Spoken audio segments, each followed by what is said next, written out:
Welcome back to another edition of the House That Alan Built. I'm Scott Kinmartin. With me, as always, Greg Vollmer. We're going to be unboxing this box we got from Labatt. Ooh. It's a box within a box. Nice. Oh, there's the sweater. Look at that. Pretty That's sweet. That is cool. The official sponsor of Bills Mafia. I'm glad they've actually endorsed. How can you not go back to the red helmet? There's the extra large. Oh, That's man. cool. Labatt? That's when Labatt started? Maybe. I think sweet. Yeah. Now, what's in here? I don't know why they didn't send two. I'm sorry, but if you want that one, you can take that one. They'll be swimming in it. You want to open that up? Oh, dude, there is another one. Dude, that's badass. They did give us two. Nice. Heck yeah. And we each get a beer. Labatt Blue Light Throwback Tea infused with natural flavors. Look at that. Nice. Thank you, Labatt. And the fact that they added in an extra sweater on your request, that's even a bonus. That is badass. Let's see if this is a large. It is! Right there on. There you go. Right on. Labatt treated you right. Dang. That is cool. Thank you, guys. You know what? And thank you for being the true influencer, man. Yeah. Dang, I'm just riding off your coattails. That's cool. It's never too early to have an alcoholic beverage. Especially when you're driving. Yeah, whatever. You're not going to blow out whatever. Dude, these are Dang. sweet. Man, Labatt came through in the clutch. Yeah, they did. Where else would you rather tea than right here, right now? Hi, Scott. Hope you love the throwback tea. Let us know what you think. Go Bills. Hannah at Labatt.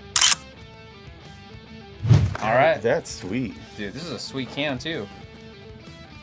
You almost don't want to, like, you know that people are going to save these and not open the can, and then you'll see it in an antique shop in 50 years. Do you want to take yours back with you? Like, I do want to open it, but also I do just know that, like, from a collector standpoint, if you open it, it's not that it's ever going to be worth a shit ton of money. But 1974 is celebrating 50 years of the Charging Buffalo. So before that, it was the Standing Buffalo. Yep. So, hey, you got the right hat on today. Yeah, no, let's open it up, man. Let's crack it open. You can always keep the can. That's true. As a memento. All right. Let's give this baby a taste. All right, hey, to the 2023 Buffalo Bills season, I think I can speak for all of Bills Mafia. May the football gods look down upon us this year. May we get through training camp healthy. And we know there's probably going to be a loss or two unexpected, but let's have a season where we keep the band together healthy.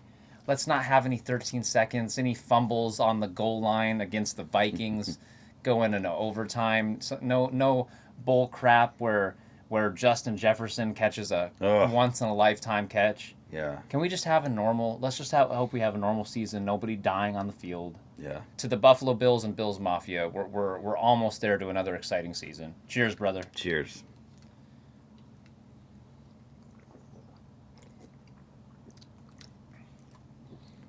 That's brewed. That's like actual tea. I like it. I like it a lot. I'm not a big tea drinker, but I'll be honest with you. This is just room temperature because it's been sitting in the box waiting for him to come over. I drink these on game day as I'm playing some cornhole. You know what? It's not too sweet to the point where you're going to turn your stomach like you would, let's say, a Mike's Hard Lemonade or like something else that has a... It doesn't taste as like fake as, no offense, but Twisted Tea. Yeah. It tastes better than Twisted Tea, in my opinion. Malt beverage with natural flavors and artificial colors. Okay. Packaged, Rochester, New York. Labatt Brewing Company. Yeah, man, I drink some of these while I'm playing testy toss on game day. Little cornhole, maybe a little saucer toss, throwing the pigskin. Oh, I'm going to miss you, man. You know what? I didn't turn the front light on. You can't look at the helmets aren't lit up. That's all right. Yeah, whatever. It's all good. We got a little bit of a new, for those that are paying attention at home, we don't have the football in the center that I usually have because it's loaded in my Hyundai Sonata right now. Yeah. But we do have a new football, if you're keen to the eye. This was given to our buddy by our buddy Brant. He brought those for us. He also gave me a football for my toddler who's about to turn 2 years old. So, yeah, he was very thoughtful. He got that from, was it the Q's? Yeah, he got it in Syracuse. Yeah. And these are like, not only was it awesome of him to just surprise us with it, but it's like one of those footballs that brings you back to your childhood, because we all have those footballs that were either like the rubber ones or the foam ones that we had as kids that had the Bills logo on it. So that reminds me of the very Nerf that nostalgic. you can launch like you were Josh Allen. And that's just a cool logo. 80 to 100 yards. It's just an awesome logo. Yeah. Yeah, it's very cool. Like, just the way they have the design on it, it's just awesome. So you see kids all around the country with Bills Mafia throwing in swimming pools. That's true. You know what? I'm going to miss throwing the ball around with you. Greg is leaving, like, when we turn the cameras off, he's getting in his car and leaving. Like, My brother Darren and I are about to embark on a 19-hour journey from Portland, Oregon to Rapid City, South Dakota, my hometown. We're going to transfer all my stuff from the rental into a vehicle I'm picking up there. And then we're going to embark on another 11-hour journey to where my final destination is in Madison, Wisconsin. I will not only be supporting the Buffalo Bills on Sunday, but I will now be supporting the Wisconsin Badgers at Camp Randall Stadium on Saturdays. So I'm going to miss like the pro sports around here, but I'm gaining an awesome college team with the Badgers. They've got great hockey there. They've got great basketball, and then of course, biggest draw is the Wisconsin Badgers football. And that's right in Madison. It's the stadium's right in the residential area. If you see a bird's eye view of it, you see literally as you're going to the game on Saturdays, there's college kids having beer bongs from the second balcony down to the sidewalk. People walking by hitting the beer bong, and you've got college frat houses, and you've got regular just residential houses, and then all of a sudden there's just a big ass stadium. You're going to find yourself some college girl. You're going to date younger like yeah, me. We'll see. My wife is 9 years younger than me. Put in a prayer for me, man. I can only hope. You're going to end up with a Packers fan. But hey, if they're an NFL fan, that's all that matters. As long as they are passionate about football, because if they're not going to enjoy spending much time around me. But yeah, it'll be fun. They've got the fourth quarter. So I went to South Dakota State, and while going to South Dakota State from 2007 to 2012, every fall I'd travel to Madison, Wisconsin, where my brother's lived for almost 20 years with his wife, and I'd go and see a game, the Badger game. And so it kind of turned into a yearly tradition, and not ever knowing that I'd ever end up there permanently. But here comes your brother. Hey, look! Say hi. We're live. This is what came in the look. Labatt sent us to. He asked for an extra hoodie, and Labatt put an extra hoodie in the. You know what? I don't think we can fit all three. This is my brother, we go. Darren Vollmer. You covered your face. Here you go. So this guy's a Minnesota Vikings fan, but I turned him into a Bills fan. So now you got a Bills tattoo. Bills Mafia. You show him the standing buffalo. Yeah, show him the tattoo. So he came to Portland a couple years ago and surprised me with a tattoo appointment, and we got matching tattoos. You've got the red one. He's got the blue. And he has no affiliation with Buffalo, just like Greg, other than the fact that Greg became a fan. He knew that how much I love the Bills over the years, so now he's become a Bills fan just through being brothers. Why don't you come sit on here? So yeah, this is my brother Darren Vollmer. We're actually separated by 15 years. Try it. Is there more Labatts there? Yeah, that's the Labatt tea. They gave us a custom box and everything. It's lukewarm. Legit. Throwback tea. So this is a new product they're doing. Yeah, that's good. Celebrating 50 years of the Charging Buffalo logo from the switching from the old school Standing Buffalo. That's been 50 years ago that they switched 50 that? 50 years. Because OJ and the Standing Buffalo, like you have on, which is funny. That's a good episode to have. That was the original logo. And yeah, both logos are great. Holy smokes. So, yeah, my brother has been... Oh, right there. Yeah. A novice. We have, had a very good relationship over the years, despite our 15-year difference. Everyone always asks when I say how old my brother and sister are, and I say they're 14, 15 years older than me, respectively, and everyone always, their jaw drops, and they're like, how did that work? And I said, well, I was a surprise child. My parents had me unexpectedly. And despite the age difference, we've actually probably grown closer as the years have gone on. I think the one thing that's held us together is the love of football that we share. That's like a big constant. Every Saturday or Sunday, we're usually talking about football for I remember getting on the phone after the Tennessee game pretty quick because I figured that you were hurting pretty bad after that game. He knows how hard I take losses, and he's also been the person and along with Scott, that's kind of reminded me to not let it dictate my life so much, because everyone knows how hard it is to be a fan of a team and you're passionate about it. That's and a Buffalo thing. You lose Monday morning. You try not to let it affect the rest of your life. And I'm like on a very like slow upward climb to try to gain that ability to not let it get me really down. It's only been 25 years. Yeah. So, yeah. And just impressive, too, fandom for, like, Buffalo. Like, yeah, my two teams, Buffalo and Minnesota. So, you know, there's 8 Super Bowl losses. So, and I've always said, lessons in life, and just said, all right, I love this team regardless. And someday maybe the best thing will happen. But, like, yeah. It hasn't come easy for those fans. So imagine Kirk and Allen bring them the Super Bowl together, and then one of them has to lose. Yep. Yeah, that would actually be a great scenario. It would be somewhat, like, at first you'd be like, ooh, that sounds like a nightmare, but then I'm guaranteed one of the teams that I like wins the Super Bowl. And it's not everyone has a team in the AFC or the NFC. I know it's become kind of more of a trendy thing to do where you're like, well, you've got a team in both conferences. But if you're going to be a fan of two teams, the Bills and the Vikings, in my opinion, makes the most sense. Both been to 4 Super Bowls, both lost all 4. They've both had just crazy heartbreak ways to lose, whether you talk about that Falcons-Atlantic NFC Championship game with the missed field goal. Yeah, that was talk about the Bills missed wide right field goal. Both franchises are just eerily similar. Can you imagine when one of those teams wins what the parade and the party will be like? It will be a good one. Yeah. All right, I'm putting you on the spot real quick, Darren. We don't have much time left. We got to hit the road here. What is your record prediction for the Bills 2023? You don't have to predict if they're going to get to the Super Bowl. What's your just regular season prediction? And do you think they're going to win the division now with Rodgers in the division, a healthy Tua? I think they're going to win the division. I think it's going to be close, and I think they're going to get to at least 11 wins. That's my prediction. It's not going to be. I think the competition is actually going to be good. I think it's not a bad thing that division is just a juggernaut. Iron sharpens iron. I think they're gonna. Yeah, I think it's not going to be simple, but they're going to make their way somehow to 11 wins. I like that guess, and 11 and 12 wins is kind of like it's been popping in my mind all off season because of the fact that you're going to have like a war of attrition. Everyone that thought what the the AFC West was going to be last year, it could be for the AFC East this year, where everyone thought that the Chiefs and the Broncos and the Raiders and the Chargers were just going to beat the hell out of each other last year. And it turns out that the Chiefs rose to the top. This year, it could be like that, where the Jets and the Bills and the Dolphins absolutely beat the shit out of each other. Maybe they all go 3-3 in the division. Well, not all of them will, but it could be one of those things where like everyone, it's not going to be easy. It'd be nice to see Kansas City have to come to Buffalo someday. However, the algorithms have worked out for scheduling in the regular season and everything else. It's insane that most of the big games here lately have all taken place in Kansas City. Yep. It would be fun to see them on the road. So that's another team you guys could have picked because that's out there. Mm-hmm. And I've always, even though I can't stand the Chiefs anymore, and a select part of the fan base, not all of them, some of their fans are awesome, but I did, growing up, love 2 logos other than the Bills. I loved the old school Denver Bronco logo with the D and the Bronco coming out of it. And I loved the Kansas City Chiefs logo. It was always iconic.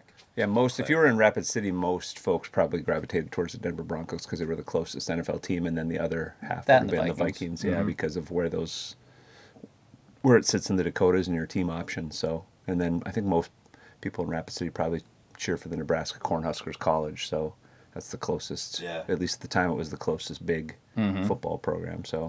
Isn't that where J.J. Watt went? Yeah, so J.J. Watt was a Wisconsin. Badger. He started off, I think, right. I can't remember if it was Central Michigan. He was in one of the smaller Michigan schools, and then came to the Badgers. Okay.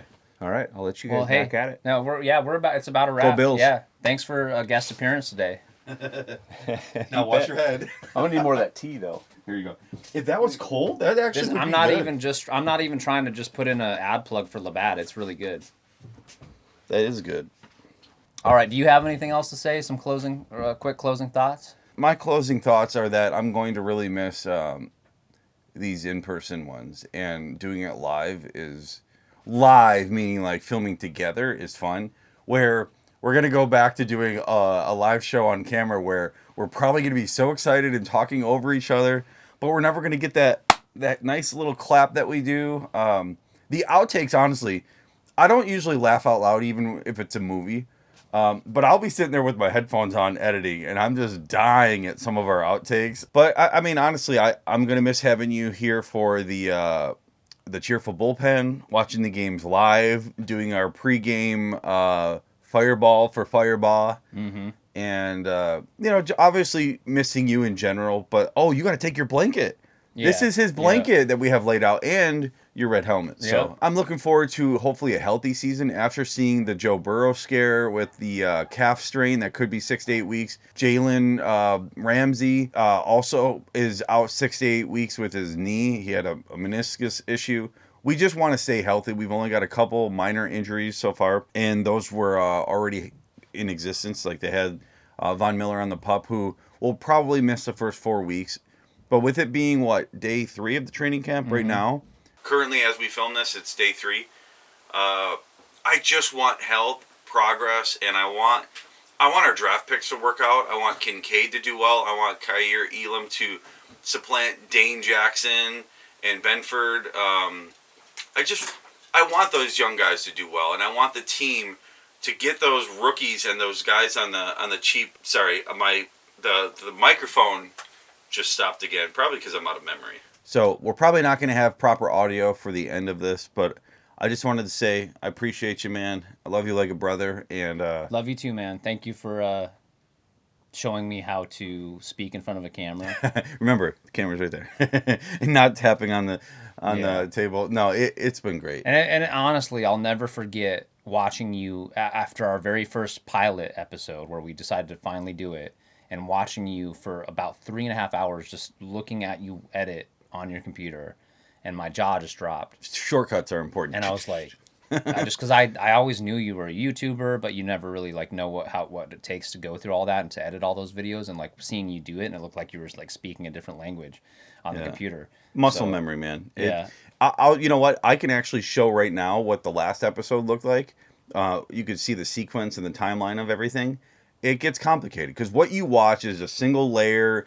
You click play and you watch a video, you don't realize what goes into it. So when you see content creators making these videos, whether it be an actual live video or recording, it takes work. There's lights, there's cameras, there's action, and that involves layers of stuff. You got to research, you got to do all that kind of stuff. But no, it's been great. We've watched a lot of games together over the last 6 years. It would only be fitting that when I move away, we're not going to be watching games anymore, and then they're going to finally make it to the Super Bowl. I hope. Hey, maybe it took you moving away from Portland for them to win a Super Bowl. Maybe it's the reverse curse Madden. Who knows? Yeah. Sprinkle some pixie dust. Anything you want to add? Yeah, no, I'm going to miss you, man. We talked about this for more years than we actually have done it so far. That's true. We've been talking about it for a while. That goes to show, we mentioned this a while back. That goes to show where if you have anything you want to do or a passion, don't talk about it. Actually do it. Just try it. Yeah. Because all we did is we talked about it for many years and nothing ever happened. And then we finally, all it took was bringing a blanket I had since I was 7, and you had a white helmet and I brought a red helmet, and then I had that football that I got signed in 2008 when they played the Broncos in Denver. And it was after all the years of talking about it, what would it be like to do a podcast? But it's you have those doubts because you're there's so many podcasts out there, and we're not, you're a professional, but I'm not a professional in the media or anything like that. But yeah, all those years of just talking about it, and then we tried it, and now it's been something fun to do to add to looking forward to every week, kind of just during the football season. So thank you for everything. We'll have some of these before the season starts, just as some trial and error. We're glad to have you. I know we don't get a ton of comments on these, but we get some views. We've met some guys across the Bills podcast world. And shout out to all of you. We've been invited as guests to talk. Shout out. I want to give a quick shout out to Dan Mitchell. He's the part of the Don Mafia. He's done his own media content for years, and he's slowly and patiently built up his following. I think he's pushing towards 17,000 subscribers, so that's a big deal for him. And he just switched to doing this full time, and he's going to give it kind of a trial run. And so I've been watching some of his happy hours, and he's very engaging with fans, and he does a show in the morning and evening, Monday through Friday, has live fan chats. So shout out to Dan for all the hard work you've done, and that's a big deal to finally start doing this as a full-time gig now. So I really hope it works out for you, man, and you're a great personality as well. So I just want to give him a quick shout out. He does have a good personality too. I love the energy. By the way, breaking news: the Bills just waived Cameron Dantzler. Wow. From the Vikings. Wow. Yep. That just literally rolled in right now on my phone as I was hitting record. So I'm trying to do a small Shure microphone to record these, and it just popped up. So boom. All right. As always, Bills Mafia, pound some Labatts, jump through those tables responsibly, and as always, take a few hydration breaks. Let's go Buffalo! Woo! All right. That was good. There we go. All right, man. Take your helmet. I'll clear off this table. Thanks again, Labatt. Woo! I'm going to miss doing it in person. Yep. Just have to get a new host. I'm like, well, he's not here. I need someone. I'm glad that you got the Brands football in there, too. That looks good. Yeah? I just threw something in there for your helmet. The helmet's being a little tighter together makes us feel like we don't have to squeeze together so much. If you wanted to move over, you could. So those sweatshirts you guys got on, those are the shirts? Yeah.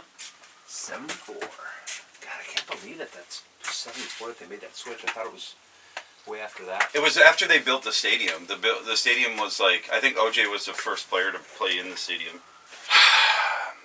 And that's a wrap. You got me feeling like I'm Josh Allen, yeah. What? You got me feeling like I'm Josh. Okay. You got me feeling like I'm Josh Allen, yeah. Josh. Got me feeling like I'm Who? Josh. Yeah. Josh Allen.